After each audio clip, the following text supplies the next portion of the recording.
Okay, so I don't just make puppets, I also make things, and today we're going to be making another thing, specifically a small compass that my explorer puppet Dr. Cecil can carry on him at all times. A thunderstorm has literally just begun, so what's more cozy than sitting down and making something out of felt? Join me for a creative morning, afternoon or evening, and let's get on with it.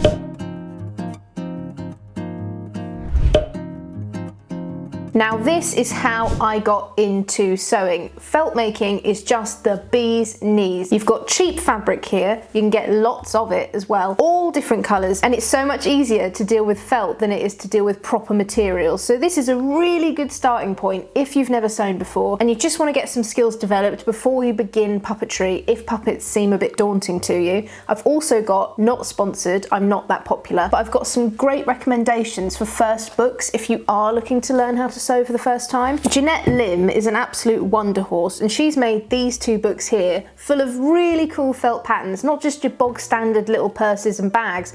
This is really cool stuff. I've made sandwiches, Coca-Cola cans, plants, apples, everything is in here, and it's so good. I highly recommend just picking these up if you are just starting to learn sewing and you haven't done much yet, because it's much more fun to make something like this than the bog standard normal sewing things that you'd be presented with. So I do really recommend these. I'm going to be using a pattern from this book today, and it's really cool because among other things, I mean, God, we've got so much in here. If you wanted to, you can make a full-on grill. We don't need to, but we could, which is great. I love it so much. It's just so fun. I mean, you can literally make a laptop. I'm going to make Dr. Cecil something quite simple and quite easy for him to carry on his travels, and that is a compass. It's going to be a really simple and easy design, but we're going to get started with it in felt. If you get a book like this, it should have a page full of patterns, and either you can photocopy them in or you can trace them out. All I get is just some greaseproof paper from the baking section, and I rip a bit off and I trace them out that way. But you could photocopy it if you've got the privilege of a photocopier, but I don't, so I'm just going to use some greaseproof paper. I've cut off a section here and I'm just going to lie it flat over the pattern that I want to trace. It's basically just a bunch of circles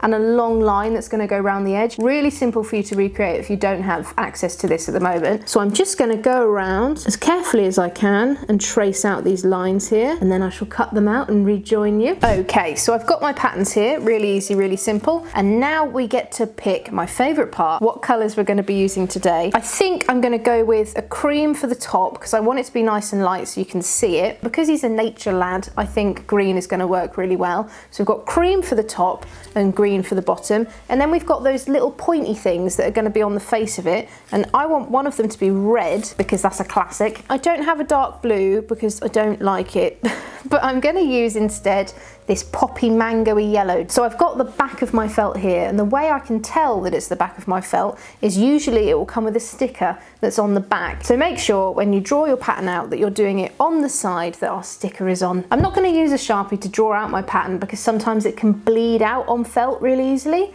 So I've got my biro pen, which is a bit harder, but it does pay off eventually. And I'm just going to trace two of these out. So I want two green circles here. Do you know what? There's something lovely about making and sewing while it's raining. It's just really cozy, isn't it? I just feel really cozy, like I want a hot chocolate. The beauty of felt as well is that you don't need to leave a gap because it doesn't fray. I can literally just draw this circle right next to the other one. Okay, so that's two circles there, and then the other thing that needs to be green is the strip of felt that's going along the side of the shape. So I'm going to draw that as well next to it, and now I'm going to cut out those two little fiddly points. I'm going to have one in yellow and I'm going to have one in red. I'm just in the corner so I don't waste much of it. Going to draw out that little triangle, cut that off so I've got it and I don't lose it.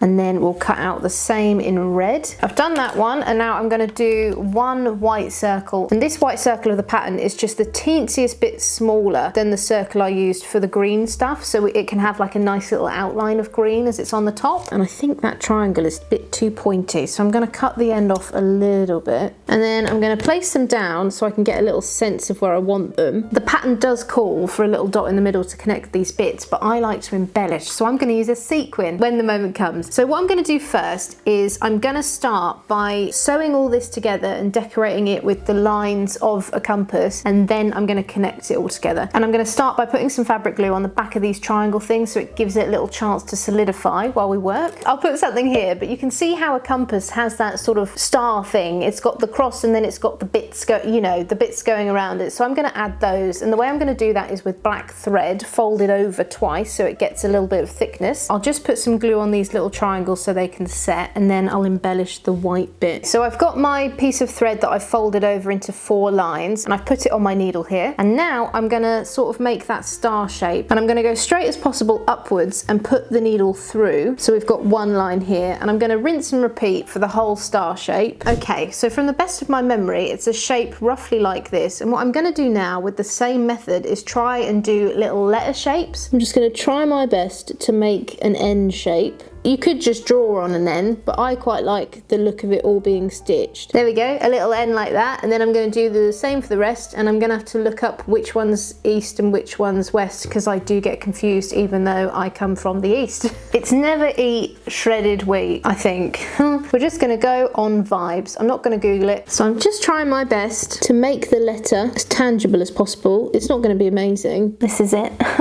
We're going to stick on the little bits. I don't really want to cover up much of the embellishment that we've just done, so I'm going to sort of stick it at an angle so he's going in a certain direction. And now, because they've got tacky and we've given it time to dry, we can just rest them there, and now we can get onto the fun stuff. This is what I love to do. It's kind of like artistic interpretation for me. This is also completely optional, but I'll give you an example. I also, long before all this started, began making a bird for Dr. Cecil that could sit on his hat.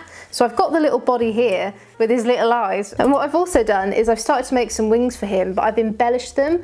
I really like when I sew stuff and make little objects to really bedazzle it and go a bit crazy. I love the difference in textures, and I love to play around with fabrics that are the same colour but just give a little bit of difference to the project. This is going to be his wing, and this is going to be his beak eventually, though I haven't quite worked out how to attach any of it, which is why it's just sitting here in a bowl. He'll go safely back under the desk for now, but that's just an example to give you. I've also got a fried egg here that I haven't finished, and I embellished that as well. So I'm going to embellish my compass today, and I can also show you my bead collection. If you think this is bad, there's another one underneath it. I go crazy for beads. I can spend hours and hours and hours sifting through, and that's what I've done already. I hope you can see my lovely delicate work, and I'm going to start bedazzling. It's just the best part of this whole thing. I tell you this, there's nothing better than putting your hand in a bucket of beads. It's just so nice.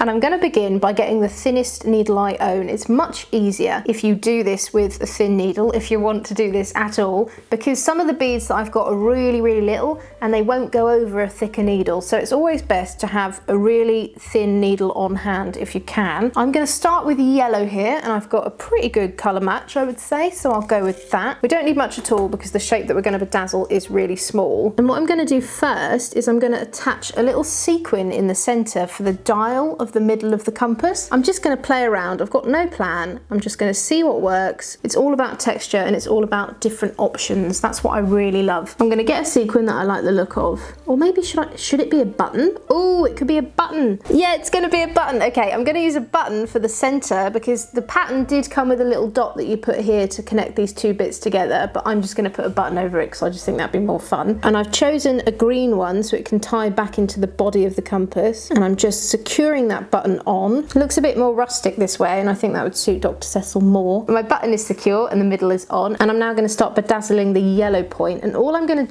do, there's no method to it, I'm just going to pick up a bead that I like the look of, see if it fits over my needle, and then attach it. So I pick up my bead with a needle because it's much easier to grab it that way.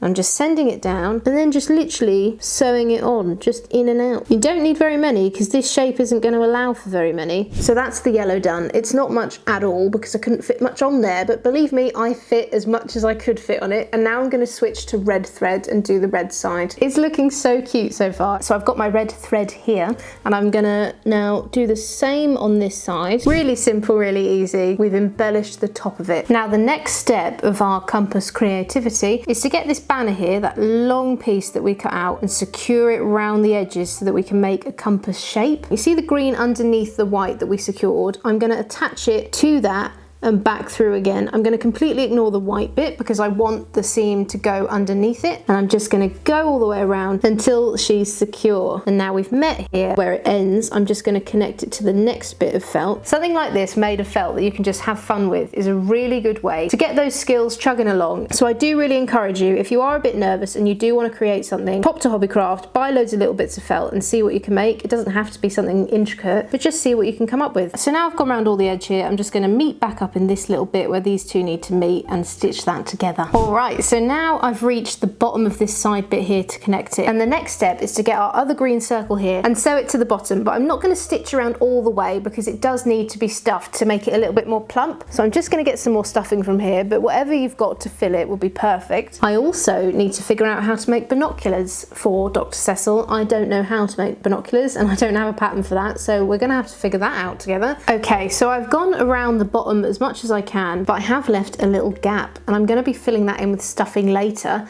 But what we're going to do now is embellish. And what have we got to work with here in our little plethora? I've got a little bit of lovely little sequin fabric here, a little offcut, and I'm going to sew that on there on the side, I think. I suppose you could do this before you sewed the bottom bit on, but I don't think far enough ahead. So I'm just going to go around the edges. I've got my thumb in here to make sure that I don't go through the other side. I'm just going to pick whatever bead I want at my leisure, and I'll join you once I've embellished because it can take some time. I've basically gone all the way around now and I'm back at the start. So I'm just going to put one more bead in. It just makes it look so cool and snazzy. I'm never going to not do this. I'm now going to stuff it with the stuffing that I've got from my pillow, and I'm just going to pull some bits out and rub it together. And if you struggle to stuff it in at all, just use a Sharpie or the back of a pen to nudge it in there gently so that eventually it gets the right idea. There we go. So I've filled it up, and now all that's left to do is seal this little gap. And there we go. There's a compass. It's a little felt compass. I genuinely believe it's one of the most adorable things I've ever made. It's so, so cute. And the shining glittery bits around the side just make it something so cool, and it's definitely going to be a really good accessory for Dr. Cecil. I think he's going to get on well with it. I don't know where I'm going to put it yet. I might make a little hanger so it can sit on his vest that he's going to have. I just love the embellishments around the side and on the top. I think it's sick. So this was a little quick one today, but I hope it sort of gave you the momentum to try something new. If you haven't done this before and you just want to get into sewing or some creative venture,